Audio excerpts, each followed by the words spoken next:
Welcome to All Home Care Matters, the show where we discuss all things home care, with discussions on important age-related matters and topics. Brought to you by Enriched Life Home Care Services, the #1 rated home care provider in Michigan by Top Rated Local.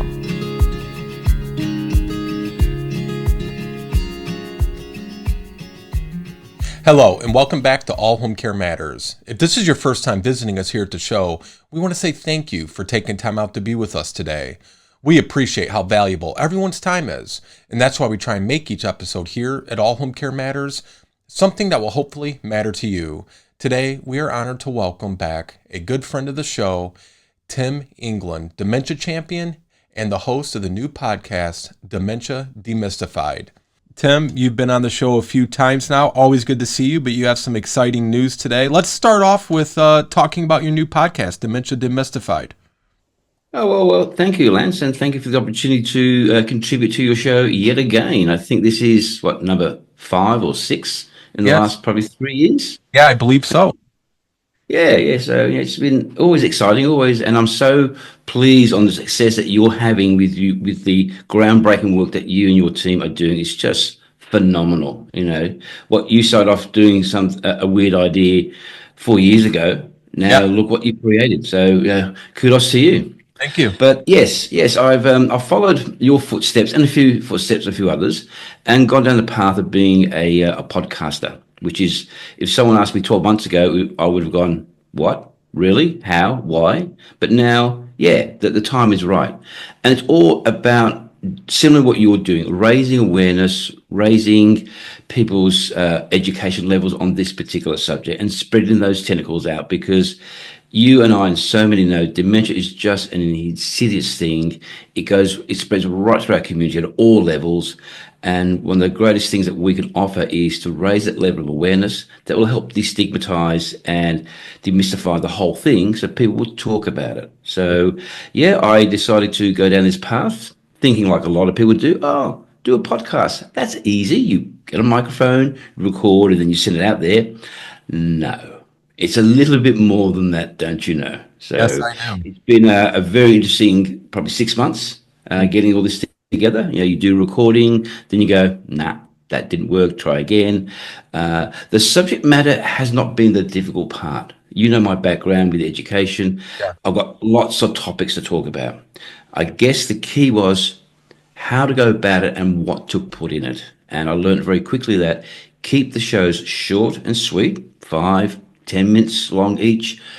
Target one subject within the dementia arena and do it well, and talk to your audience and answer their questions in a non-medical slant. Right. And that seems to work very well. Yeah. Talk to them, not at them, and not down to them, because, and we see it here in the States, and there's really no difference. Too many times when families get a diagnosis of dementia, or it could be some other illness or disease, the doctor's talking to them a lot of times in doctor terms and doctor phrases and, vocabulary. And if you're, an accountant or, whatever it is you're doing, if you're not in healthcare, a lot of it just goes right over your head, and you don't even remember 3/4 of what they say because you can't follow along. So I love the way you're doing that with Dementia Demystified. I want to, and we kind of touched on it a little bit, but what is the story behind the name of the podcast? How did you come up with that name? Good question. I was just doing some good. I was thinking, I'm a whiteboard type of person. I was just floating down ideas, just scribbling stuff down. Where do I want to go? Like a bit like yourself, I've been running a lot of education workshops. You travel a lot, you do talks. And someone mentioned to me before that, where's the legacy with that? It's great if you have an audience of 5 or 10 or 50 or a few hundred people. That's great. But once you've done that presentation, then what? By having something like this, there's a legacy. It can be listened to time and time and time again. And podcasts are growing in size. I guess you're just a podcaster yourself. You're a listener of podcasts. So am I. I enjoy them. And it helps us, it's entertainment as well as educational. So it's like, okay, understanding that from a marketing perspective, you need something snappy. You need something that's going to catch people's attention and tell the story in 2, 3, or maybe 4 words. So obviously dementia had to be in it, but then looking back, and one day I was looking at my business card and it has demystifying and destigmatizing dementia. I went, there it was. It just kind of presented itself to me. And I just played around with, which word goes first and just kind of keep it really simple. And I think it works because just those two words alone tells people to go, this is about this subject and, I want to know more about it. And that's how it just came about. Obviously, do some Googling to make sure no one else already was using it. And a bit like yourself, when you do some research on other podcasters, and I'm not saying others are bad because I'm not good by no means, you listen to their content, you listen to the way they're putting it, and you listen to the language, you listen to the quality and go, I could do a little bit better than that. Because quite often, and same with yourself, when you're talking with families, the same types of questions keep coming up. What's the difference between dementia and Alzheimer's? How long would my loved one may live? All those basic fundamental questions we get all the time. So it's like, let's target that on something so people can go, I can actually use this information. So it all came from all that, from that. Well, you said something I want to touch on really quickly, and this isn't a negative thing. This isn't anything other than, I think there's nothing wrong with listening to other things. And we're talking about podcasts, so we'll stay with podcasts. If you're listening to other podcasts and maybe they do something that you like, but you feel like you can maybe improve on it or do better, there's nothing wrong with that. I think that's, here in the States, they talk about capitalism and everything in a free market, and not to even bring politics into it, but we wouldn't have what we have if people just accepted the status quo. Somebody saw, we need to have wireless phones that people can carry with them. I remember my first cell phone, my parents got it for me. I was 18, 19 years old. It was almost the size of a brick, and it weighed almost as heavy as a brick. If nobody said, hey, you know what, that's great, but you know what, I think I can maybe improve on it and make it better, we wouldn't have the phones we have today. So, we always are. I'm always looking on ways to improve. You might do something. I'm like, you know what? Tim's really got a good thing going. I want to try to do something like that. You might see something we do and say, I want to try to do something like them. And especially for what we do, Tim, because what we're doing is really just trying to help families out there who don't know any better, and we're trying to educate them. To me, it's not a competition. It's all about how can we get information out there and help people the best we can. Look, you're spot on. I use yesterday as an example. As you know, I do a lot of consultancy. I'm out in the field a lot. And I was visiting a family yesterday. And this is a lovely gentleman. He's 45. He was diagnosed with his type of dementia when he was 37. Wow. He's got a 5-year-old and an 8-year-old and a wife and a mortgage, all those things. And they're just trying to hold it all together. Okay.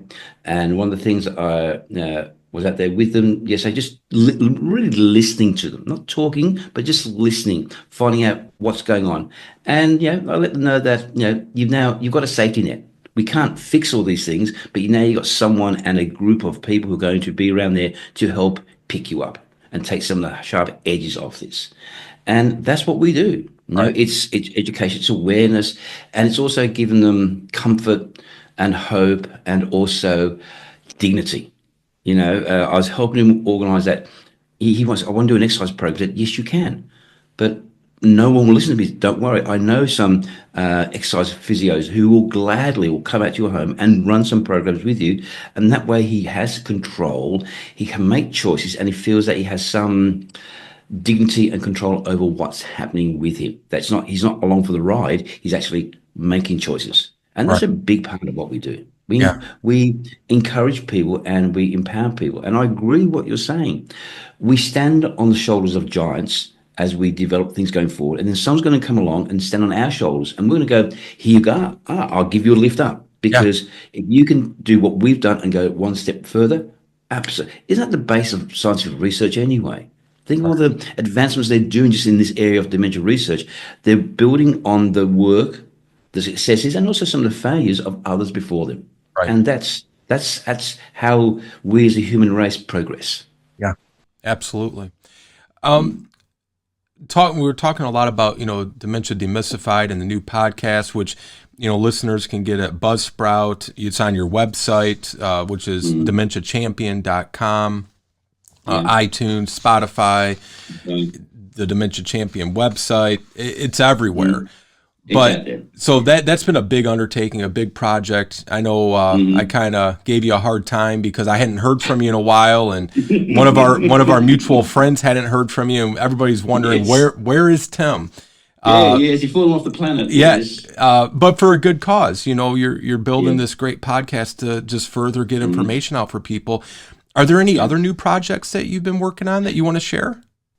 Look, there's I'm involved with a couple of research projects at a couple of universities. We're in the process of I can't talk too much about it yet because they haven't published, but we're going through the stage of reviewing all the data, preparing drafts and so forth. So there'll be hopefully in early 2025 there'll be some research papers coming out with my name on it. I'm going, Wonderful. okay, now I'm published. Okay. And I actually got through that through a good friend of ours, Professor Ralph Martins. Yeah. He's the kind of the head of this research group, and he'll contact me every 6 months going, we've got a space here. We need like what they call like an associate investigator. And that's someone who actually, we don't get involved with we look at some of the background research, we look at some of what they're writing up and what they're proposing and help them, let's say, humanize the language, shall we say, and not have it so much scientific.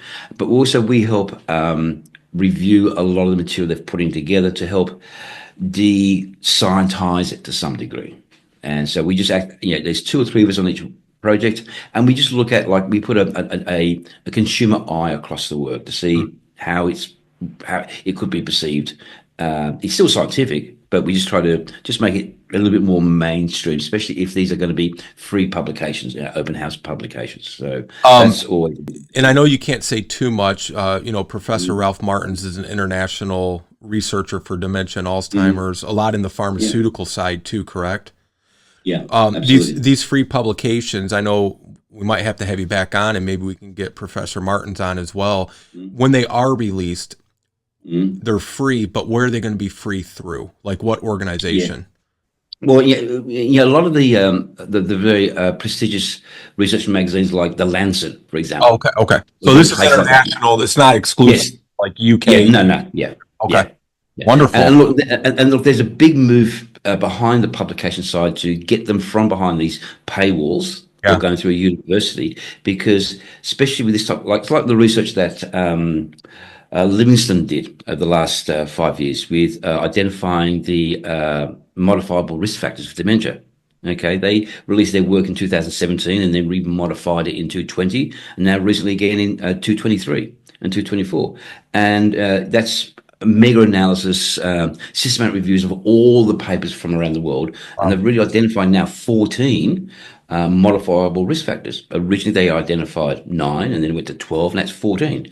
So that type of information they want to make free and open to the public, because these are preventable steps, modifiable preventable steps. Yeah. So it's going to be for the benefit of everyone's health. So why have it behind a paywall, have it available out there, but it has to go through legitimate, recognized publications like The Lancet and others, and the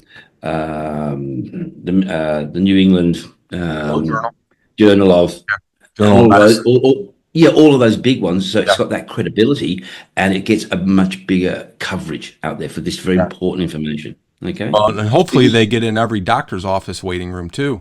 Well, that's as you know, that's always a bit of a challenge, isn't it?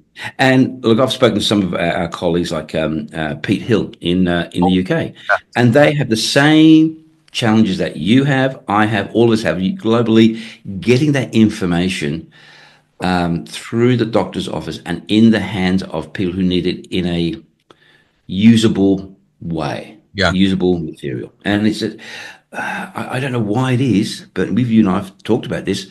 Why is there such I won't say barrier, but it's such hard work just trying to get it out there? Yeah. I've said all along, and when we had Dr. Vickers on, interviewed him individually, and then he was on the big panel we did on ethics of dementia and social media. He was the president of the medical school. Now he's heading the Wicking Institute of Dementia Research and Education.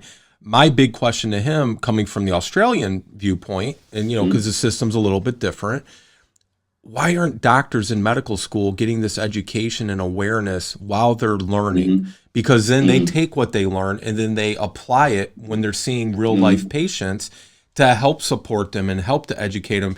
I know when you and I talked last week and you joked and you said you loved that saying, adios, or diagnose and adios.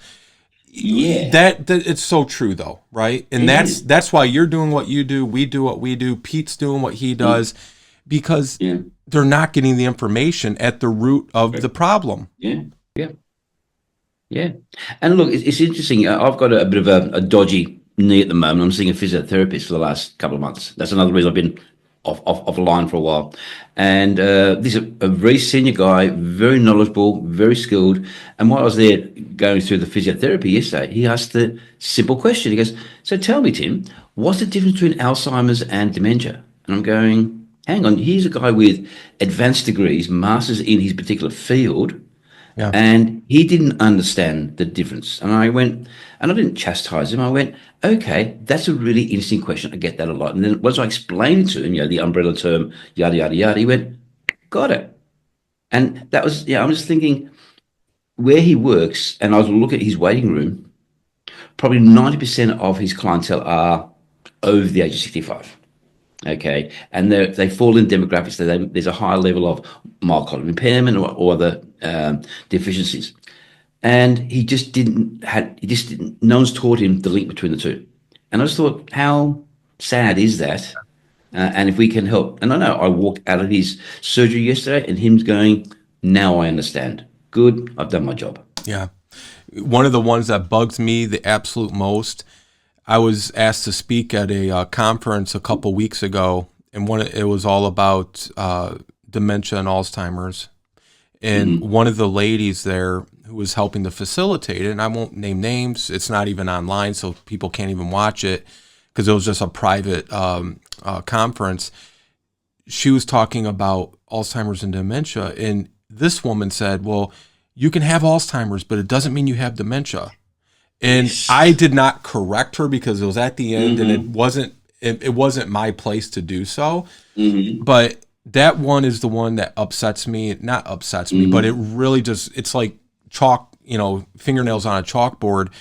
I explain to people all the time, you can have dementia, but you may not have Alzheimer's, but you can't have Alzheimer's and not have dementia. It's like it's like lung cancer and all the different cancers. You may have lung cancer, but you might not have brain cancer, but you definitely have cancer. Yes, and you have the condition. And in a way, though, Tim, I wish with dementia, when they were, classifying it and naming the different, forms and types, I wish they would do like they did with cancer and add the word dementia after. I have Alzheimer's dementia. I have vascular dementia, which they do in that sense. I have Lewy body dementia, but Alzheimer's, they leave it off. And I wish they would have just said Alzheimer's dementia, because I think it would just help people understand more. Because I think when they go and they discover that, then they're researching dementia. Well, they might be reading information and treatments and stages that are for a different form than Alzheimer's, and it gets all muddled and confused. So that goes back to demystifying dementia. Yeah, exactly. And it's just like when I was visiting this family yesterday. They're really hands-on. The wife is she likes Dr. Google, and I warned her that can be both good and bad, what you're going to find online. And she says, I've done a lot of research on this and that and the other, and explain a few things. And I had to correct her a bit, nothing heavy or bad, but just to help her understand that some of the stuff you're talking about is not the particular ailment her husband's got. He's got a very rare form of frontotemporal dementia known as Pick's disease level C, which is very rare, okay, has certain nuances to it. So I was helping her understand, if you are going to go do Dr. Google, you got to look at whatever the articles you read about, find out two very important things. One, it is a credible platform. It's not just a blog. And second, do they link you up to the research? If there is a link there you can go actually to the actual research, that adds more credibility behind it.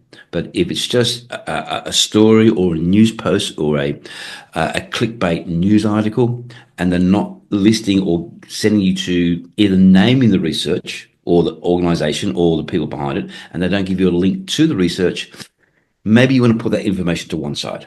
Right. And you need to go to the source to find out exactly. And you've seen it yourself in the States that you see these clickbait ads online or whatever.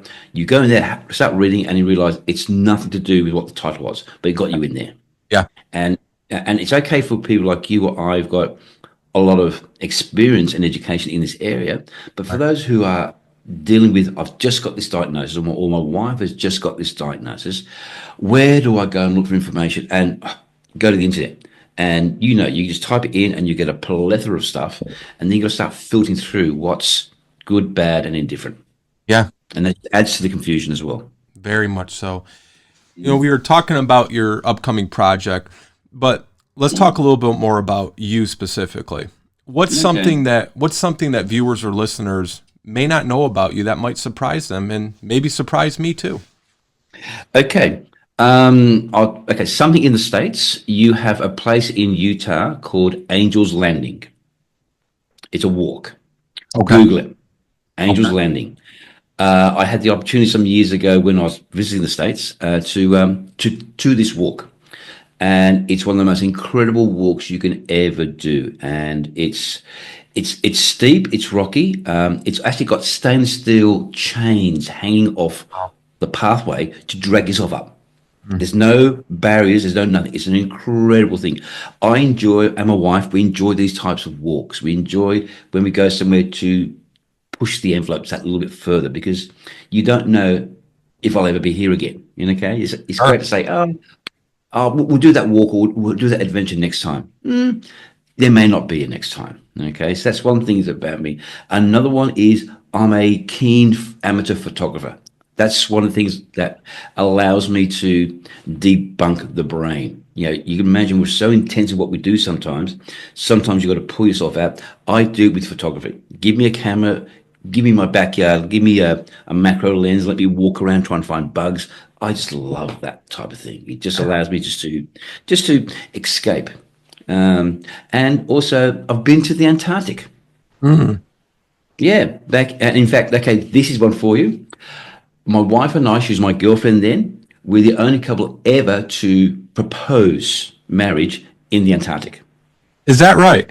Yep, That's absolutely. surprising.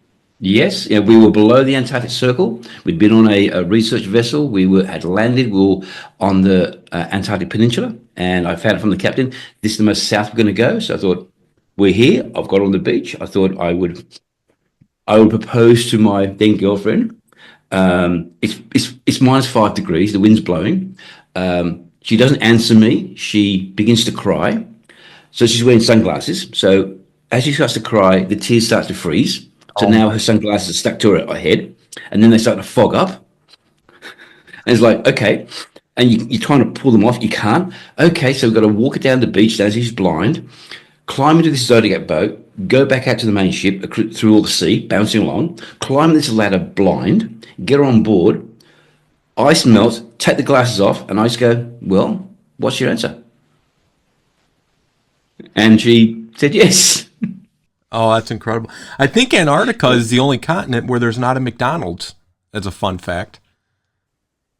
But there is a post office. There's a post. Okay. There's a post office. Yeah, the British government has actually a post office down there. Wow. And you can actually mail letters from there. Incredible. I know, it's crazy. Wow. What a story. That's a fun story. How about, you'd mentioned something at one point about you have specific daily goals. Would you like to share what those are or what it is? Oh, yeah. Where am I? I'll even show it to you. Here it is.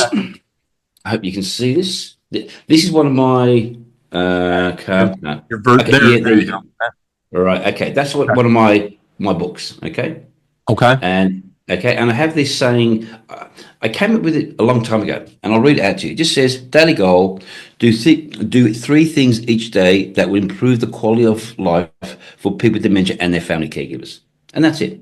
A great goal. That's my mantra. That's my motivation. Obviously, some days you do less or more, but it's at one stage I went, improve one thing. I'm going, no, do a group of them. Yeah. And that could be a talk. It could be helping someone to understand something. It could be a podcast. It could be a video. I don't know, but you always look at going, Something. what can I do to improve their lot today? Because we actually have some control and power over that. So let's contribute where we can. So that's my daily mantra. Wonderful. How long have you had that goal? When did that goal start? That started back in 2016. Okay. All right. Yeah, that was when I was getting close to graduating with my first degree. It's like, okay, what do I want to do with this? Okay, I've got this degree, I've got all this education, I'm out in the field, I've got a lot of knowledge and a lot of skill set. Yeah. But what am I going to do? Well, yeah, and you got to find out. You got to pick a lane. You got to pick something you're going to be passionate about, something you're going to own. Okay, and that was it. And that kind of underpins almost everything that I do in this particular field. Wonderful. For people who aren't familiar with you or who are, you're not just a preacher, you're also practicing it, right? Your family's recently been touched by somebody with dementia. Do you care to share what happened? Sure, no. And that's one reason why for you and Bettina realized where have you gone? You've gone missing. Yeah. It was, we've gone through the path what so many families go through. It's my father-in-law, okay, typical 85-year-old gentleman, nothing wrong with me, even though he's legally blind. He's had 3 knee reconstructions in his life. He snapped his femur probably about 5 years ago. Nothing wrong with me. And 19th of December last year, he came down sick, quite ill. We had to get an ambulance, taken to hospital. He had COVID. Okay, so that was showing why he's been delirious and confused and so forth. So, okay. And he also he's Chilean, so he speaks Spanish. So he's speaking Spanglish, so it was very confusing. So my wife was translating because she's Chilean as well. And and once we got him to hospital, after 10 days, we go, okay, he should bounce back from delirium. No. What came back was Lewy body dementia. I've come out and I'm here to play. And it was just on. And for the first few months, it was pretty rugged. I've got, as you know, I've got a lot of contacts in the dementia industry, and it is an industry. So I was able to get him, once we got him stabilized, medically stabilized in hospital, got him out into a temporary care facility. And due to the nature of Lewy body, as you understand what it's like, there's lots of issues with it, lots of challenges, and we had them all. And it's taken a while to get things settled, get some behavioral management in place, getting the balance of medications because they want to put him on medication. Obviously, the side effects were severe, and it also added in with other medications he was having. So it took a while. 3 more stints in hospital due to the medications he was on, even though who's doctor's going to listen to me? What do I know? They were prescribing certain medications, and my wife is also a pharmacologist, so she understands. And the side effect of this medication was it would lower his blood pressure and respiration really low to the point he'd stop breathing, and that was a problem. Okay, so we've got all that balance now, and now he's in a much better place within himself, dealing with all the fallout with the family and juggling all that. And so it's been just a challenging few months. Okay, things started to stabilize about April, May, and that's when I started to get into the podcast thing. But for that first 4 months, that's why you guys did hear from me. It was like I have a slightly bigger priority right now. Okay, so I've been touched by it. I've experienced it. I've experienced it.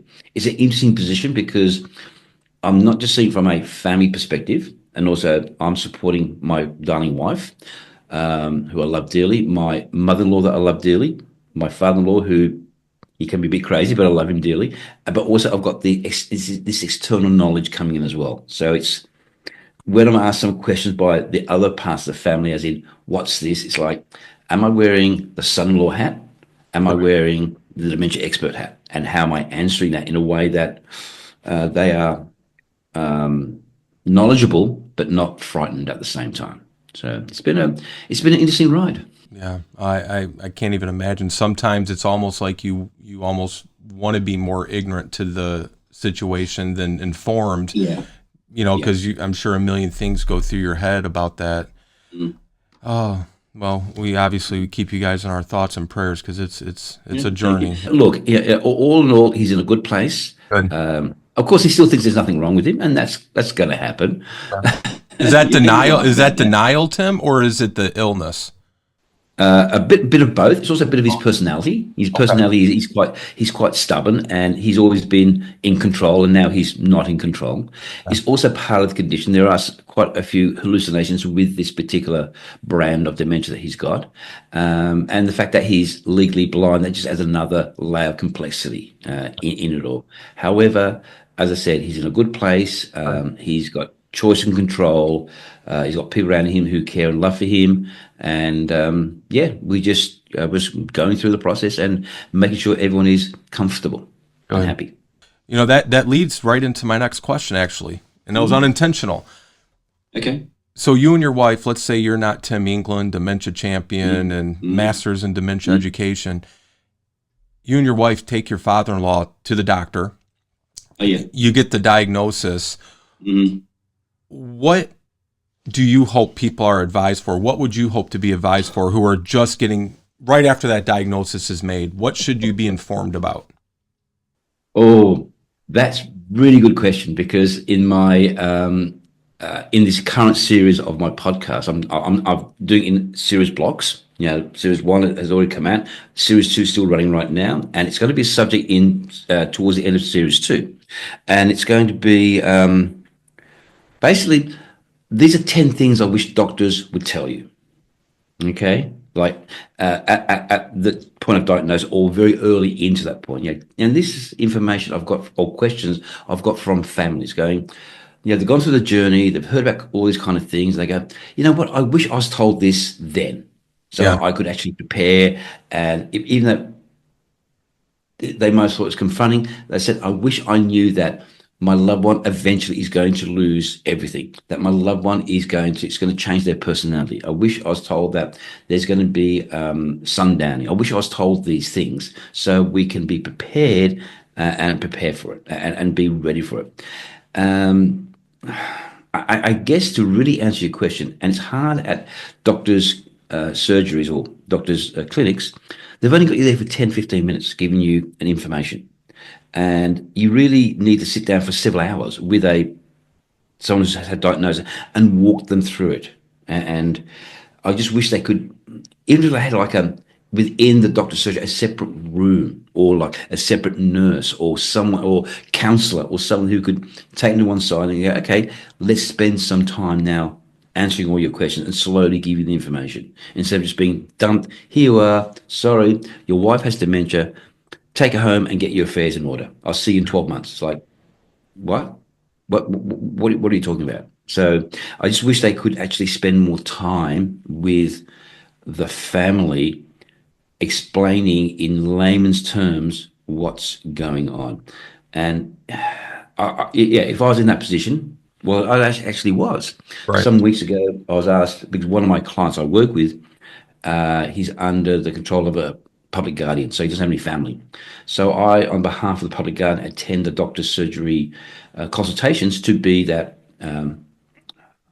let's say, legal representative on behalf of his guardian. And even then, this doctor, who's very knowledgeable, great geriatrician, was just explaining things too medical and too technical for the people around. And it was just sad that he was doing it that way. I mean, I understood it, and one of my colleagues with me, we understood it, but for one of the carers that was with him, it was like over his head. Yeah. Okay, and that's because once we left the surgery, then the carer asked us, okay, can you explain that to me? And we said, yeah. He explained the medication he's on is good, it's balanced, and we just explained it in layman's terms. That's another thing I wish that would happen, that things were just explained in layman's terms. And I'm not talking language, if it's Spanish or English or French, whatever, but in terms that person can digest. We do that with kids. Like, you got kids who play soccer, okay? Right. So you the language you use with your children is appropriate for their age and with their experiences, so they can understand it. I wish doctors would do the same thing with us regarding a dementia diagnosis. Break it down in language that the recipient can understand. Right. Did the doctor that diagnosed your father-in-law, did he know who you were? Oh yeah. Oh yes. Yes. In my local area and some of the hospitals, I have a reputation. I'm usually called with some of these hospitals. I'm called upon at point of crisis. I act as in one of the roles that I do. I do a lot of work in the younger onset dementia arena for those under the age of 65, and I consult for an organisation that we link people up who've got a diagnosis into funding and also support networks to look after them. So usually at point of crisis at a hospital, someone's gone in there, they've had a fall, something's happened. Once they become medically fit, they work out, oh, there's some cognitive issue here. The family doesn't know what to go on. I'm contacted and I go visit the family at the hospital and work with them. So I'm known. So when we took my father to this hospital, the ER doctor came up and shook me by hand going, "Oh, I know you." I go, "Yes, you do." Okay. Yeah. So we have a good relationship. Were you happy with how the doctor then handled it, Yes. since he already knew you? Yes, I was. Do you think it would have I was. been? Do you think it would have been handled maybe differently if you had not been there and they didn't know you? Yes. Yeah. Yes. That's Yeah, unfortunate. and that's not targeting that doctor or that hospital. One of the other things I do is I've got a number of clients and families I work with, and I've now got the release papers. Like I've got consent and authority to act on their behalf. So Sure. I've got one client. They're in a halfway care home. Self-confined living type of thing, supported living, and they had an incident. They had to go to hospital. The family couldn't get there, so I go to the hospital on the family's behalf and stay with this person in the ER section until a family representative is there, and I'll act as that liaison and be that advocate to make sure, because a lot of staff in there, they don't quite understand dementia. They'll be talking to this young lady as if she's competent, okay, Right. and she's not. So I'm there just to help Sure. be that sheepdog, just guide things, okay. And sometimes, they don't know my reputation. That's fine. They don't know who I am, but they actually know. Once I say, okay, here's my authorization to be here, I'm what we call a support coordinator for this person. They go, okay, you got credibility. We will now listen to you. But unless you establish that authority or that knowledge, you're just another person. Yeah. Absolutely. Yeah. Let's real quickly before we move on, because I know we're coming up against it, Tim. Okay. For you, what's a common myth about your job or field of expertise? And before you answer that, has that changed since I met you about 4 years ago? Has that changed any, or is it still the same as it was then as it is now? It's still a bit the same. It's a little bit less. What I'm going to say is one of the myths is that, okay, so if you've got this knowledge, you have to be a doctor. Yeah. And it's like, nah. And it even happened earlier yesterday when I was at a meeting with our local community and having a chat, and a lady didn't know who I was. She took my card. She read it all. She looked puzzled. She goes, "Are you a doctor?" I go, "No." Oh, really? I said, "Yeah, I have a master's degree." They went, "Oh," because that's and sometimes you've got to do that credibility. Yeah. Which is unfortunate. But a lot of people think, because you're not a doctor, you don't know what you're talking about. As I say, we don't talk about, and I'll say this in the podcast, it's for information and educational purposes only. It's not a replacement for information you get from your medical professionals. We're not going to offer any clinical or medical advice. Even when I have talks or people ask me, I go, "That's a really good question. Please redirect that to your GP or your doctor, because they know your healthcare plan. I've seen you for one moment. I don't know the holistic thing." Right. But a lot of them will go, "You have this knowledge, and these other professionals don't have this knowledge." I go, "Yeah, I know." So a lot of people just assume that because you have this knowledge and experience, you are a doctor. So sometimes I've just got to not sort of downplay, but just reassure them that no, I'm not a doctor, and I'm not going to give you any clinical advice.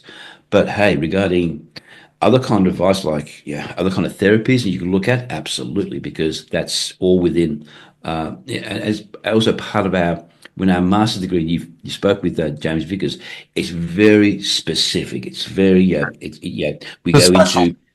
It's very specialised. It's not just the neuroscience, but it's also the medical. We also do work on policy and healthcare networks. So we are right across the whole healthcare sector regarding this subject. So it's just that myth, and As time goes on, we may chip away at it, but it's going to take a while. Well, I was going to ask you next, how do we destigmatize and demystify dementia? We do exactly what you and I are doing right now. We talk about it. Yes. Okay. I was interviewed some months ago and last year by one of our big radio stations here in Sydney, and Luke Grant is his name, and he said, "Okay, Tim, how are we going about destigmatizing?" I said, "We're getting better." He goes, "How do we do it?" Just by talking about it on the radio, on television, talking about it. It's not the C word that cancer used to be when you and I were a young child. Okay, right. When you and I were growing up, no one spoke about cancer. It was just taboo. Now people openly will talk about it, and we're not fearful of it. We're not scared of it. So if we hear a friend or a colleague or a neighbour, we'll go, okay, they've got a diagnosis of cancer. What type? What's their treatment? What's their options? Blah, blah, blah. We don't do that with dementia. It's that D word. So just by talking about it is the first major step we can do into destigmatizing it. Because by talking about it, it starts to remove some of the fear. And it's that fear that creates the stigma and the mystery. So it's just by talking about it. And correct me if I'm wrong, but you're currently focused on younger onset dementia. Yes. What brought you to that specific targeted area? Why is that? Okay, good question. I was approached by a couple of organisations that focus in that area. We have a thing over here in Australia called the NDIS, which is a National Disability Insurance Scheme. And it's been around for about 10 years, and it provides support for people with disabilities under the age of 65. And dementia is a disability. And we've got, compared to the States, it's not big numbers, but for Australia it is. We've got about 28,000 people under the age of 65 with a level of dementia, okay? But only about 1,200 of them, or about 5%, actually have the supports they need to find the right kind of therapies. So an organisation that I know, and actually a friend of mine who knows me, approached me and said, look, I run this consultancy. I need someone like you with your expertise to come in to help go in a different direction with everything. She's got a lot of staff that know all the internal government system, but we need someone who's got the real expertise to help translate. So I stepped in that role probably about 2 years ago. Okay. I have a small number of clients, about 24, 25. We only deal with a small number because we're not just supporting the person with the condition, but their whole family. And we're with them for the entire journey. It's about how long this takes. We are there for them. So I'm really fascinated in that area. There's a lot of need in the younger onset. That's one of the areas, and I'll do this in my podcast. One of the questions or topics is, why are cases of dementia increasing numbers? And the answer to that is very simple. One, as a species, we're living longer. Okay, we're living in our 70s, 80s, 90s and above. So ailments that are related to age are going to increase just because we're living longer. We've got the baby boomer generation going through the whole aged care healthcare system. So that's going to increase numbers. And we're getting better at diagnosing. I say we as in we as a society, doctors. Right. And because we're getting better at diagnosing, we're picking up things that years ago we were going, oh, that's just your aunt being a bit kind of silly. We're now going, hang on, there's a underpinning pathology that's causing that. And that leads me to one of the clients I'm working with right now. I won't mention his name, but he's a 52-year-old ex-Olympic boxer. He went to 2 Olympics. He went to Atlanta Olympics and Sydney Olympics in 2000. He's 52. He's got CTE, concussion-related dementia.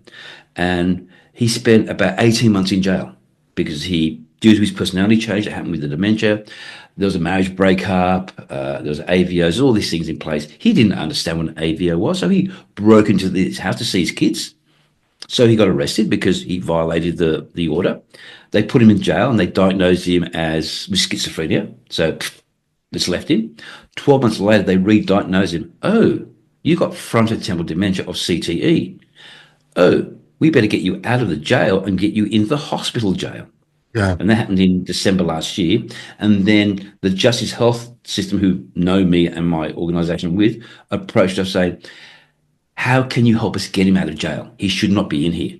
So he's taken us 6 months jumped through all the hoops to get him out of the jail situation. They released him with no case to answer because it was his dementia that caused him to violate the AVO. And now we've got him out of the jail system. He's in a self-contained home with care staff around him 24/7 just to look after him. And now think about this. He has frontotemporal dementia. He was in jail for 18 months. For the entire 18-month period, he never saw the sun. Wow. He never walked across grass. So you could imagine when we finally managed to get him out into the real world. Yeah. Yeah, just for someone who is of strong mind, you've been incarcerated for 18 months and you go outside the first time you see the sun for 18 months. How's that going to impact someone with dementia? Right. And there were so many unknowns. So it was really interesting and fascinating to support him. And we saw him the first time he came out and we took him to this house. He walked in the backyard and he took his shoes and socks off and walked across the grass. And you could actually see the look in his face, his feet touching grass. He didn't know what it was, but he liked it. So, it's fascinating. It really is fascinating. That's a research paper right there. Oh yes, don't worry. We a few of us are collaborating. He's still going through some challenges right now. There's a lot going on. There's some good things and not so good things, but we're working with that. There is. And then the question is proposed to us: how many other people in the justice system globally are in this situation? Yeah, with undiagnosed dementia, because people don't think, you're 50, or he first showed signs when he's 46. He's a 46-year-old ex-Olympic boxer who's physically fit. The personality change was not, no one understood what was going on. Looking back in time, looking through that telescope back in time, you go, now we can see all the flags, but at the time, the people around him did not understand. Plus, there's also a cultural element in there as well. So there's a lot of denial in that particular cultural group. So it's been a battle. It really has. But we've got him out, we've got him safe, we've got him happy, and we've got some progress. That's wonderful. Well, there's so many challenges, whether you're from the practitioner side, the guardian side, the advisor side, and especially for the family and the individual side when you are diagnosed with dementia. One of my favorite sayings is, and I didn't make this up and you've used it, I'm sure, when you've seen one person with dementia, you've just seen one person, because it's not, the etiology and everything else doesn't follow the normal disease path. Like if you have a headache or a cold or, whatever, it's usually very, easy to resolve, or at least you have a very, written out plan of action and course of treatment. But dementia, it can affect everybody entirely differently. And that's, absolutely. And one of the things we find with our support groups is it's wonderful to have families there who all have a loved one with dementia, because they know they're not alone. They can get support from each other. But one of the downsides to that is families that are dealing with, a dad with dementia, they might have an entirely different experience and the disease might run an entirely different course than this group over here who has a dad with dementia, Absolutely. And so they don't understand, well, their dad has dementia and he's happy and he'll eat, but our dad is very angry or very introverted and won't talk, it's not a one size fits all. And so what do you find for you, Tim, is the biggest challenges that you're facing in dementia now? And what's your approach for tackling it? My biggest challenge is still the same it's been for the last 15 years. It's that level of awareness or accepting of it in the community. And that's it.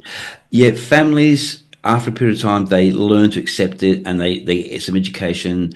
You still have some denial with some individual family members, and they'll just run and hide. And that happens with all families and happens with all kind of elements. Okay, some people just do not want to deal with what's presented in front of them. But it's that community societal thing is the single biggest challenge. And it's happening. You probably do in the States as well. There's all of these little pockets of groups going, we want to become dementia friendly. I applaud you, fantastic. But they don't know how to go to bed, or what they think dementia friendly is not, because their understanding what dementia is is tinted on the misbeliefs and the myths and the misinformation that they have. Yeah. Okay. And for example, our local council's going down this path, and they ran a survey out into the general public, as in what's their knowledge level of dementia. And some people in the committee were quite offended with the questions that we were going to ask, going, they're unpleasant, or they're confronting type questions. But when we pushed it through, we got the results back, and they were like, "Oh my God, I had no idea that the public's perception was so bad." We're going, "This is what it's like." Okay, we have to identify that, what the general public's perception is, so we can identify those fears, that misinformation, and run that education program. And the result of that was we ran one recently up in our local council, and we had over 554 people turn up for a 3.5 hour session. Okay, in the evening. Wow. And we had displays there and so forth, and it was a combination of dementia as a whole, as well as CTE, okay, concussion-related dementia, and it was people was like, wow, we need more of these. We need more of these workshops or these open discussion places. But trying to overcome that fear factor of people going to these things or wanting to talk about it, that's the single biggest challenge, and I think that's global. I don't think it's an Australian thing. Yeah, absolutely. No, I fully agree. As we close up, I just wanted to ask you a couple quick questions. Sure. Who's been the most important mentor for you? I'm going to say two, and these two guys, James Vickers and Ralph Martin. I say Ralph Martin because when him and I first met years ago, it's a funny story, I'll make it real brief. He was doing a book launch. And I heard about it, but I didn't know who it was. So I went down to this book launch at the university. It was a cookbook he was doing with dementia. Yeah. With Maggie Beers, who's a very, very famous cook here. Well, is that didn't they work together on the book? Yeah. Oh, yeah. Okay. Yeah, I know them. That's them. And this is like in 2017. I didn't know what I was doing. I went to the talk. He signed the book. We shook hands, and everyone's leaving. And I walked outside. And I went, I'm going back in. I've got to really meet this guy. So I went back in there, and the look on his face was, okay, he shook hands, but he's looking over my head going, can someone get this guy away from me? Is that kind of, I'm like a sycophant, okay? It's like, blah, blah, blah, blah, blah. We've got to talk. Yeah. He goes, yeah. So he contacted me the next day. He said, okay, come down for a coffee. So I went out a coffee somewhere within a few days later. He listened to my pitch, and he said, okay, I'll back you. And I was like, what? He goes, I'll back you. Okay. And he's always been now a sounding board. Like, we work a lot together. I've done some work. Him and I have presented many times on stage together. But he's a really good, as you've interviewed him and spoke with him, he's really easygoing. Yeah. He's really, for someone with his knowledge and his expertise, he's really easygoing and approachable on anything. And I can pick up the phone and call him, or vice versa, about anything. The other one is James Vickers. Without him, we would not be here now. Right. Without him having the driving force through his University of Tasmania, doing these MOOCs, doing the education program started back in 2010 or 11, I would not be here right now. My podcast wouldn't exist. You and I, you'd probably exist, but we wouldn't have had this connection because he started the first domino. And I'll always promote what he does because education is so key. We'll bounce ideas off each other from time to time. But yeah, they are the two who've just guided me without them realizing it down this path. My background before dementia was corporate. I was never involved with aged care, dementia care whatsoever. That changed in 2010. And now, 15 years later, look what's going on. And I put it down to these two guys were just that reliable mentor that I can call on. And we don't talk that often, but it's a case of when we do, it's quality staff and run ideas off each other and so forth. So yeah, without them, all of this would not be happening. That's incredible, Tim. Well, we're glad you're here, and they are both they're both wonderful men, and the work they're doing is it's so commendable and is so desperately needed as well. Talking about this, 15 years later, what's been the most important lesson you've learned? You have to have tenacity. Oh, You've got it. We have a saying here in Australia, you've got to be a bit of a mongrel dog, as in, you're going to hit brick walls. You've had the same thing. And you've got to go, okay, well, I've just got to knuckle down and just get on with it. I've got to push through. You just got to just keep, if that means advocating for someone, like even when I've been at a hospital and they're not getting the treatment or the focus they need because of their condition, you got to push through. You got to have that little bit of backbone to go, you know what, that's not acceptable. You don't have to be pig-headed or aggressive. You just go, okay, I'm here.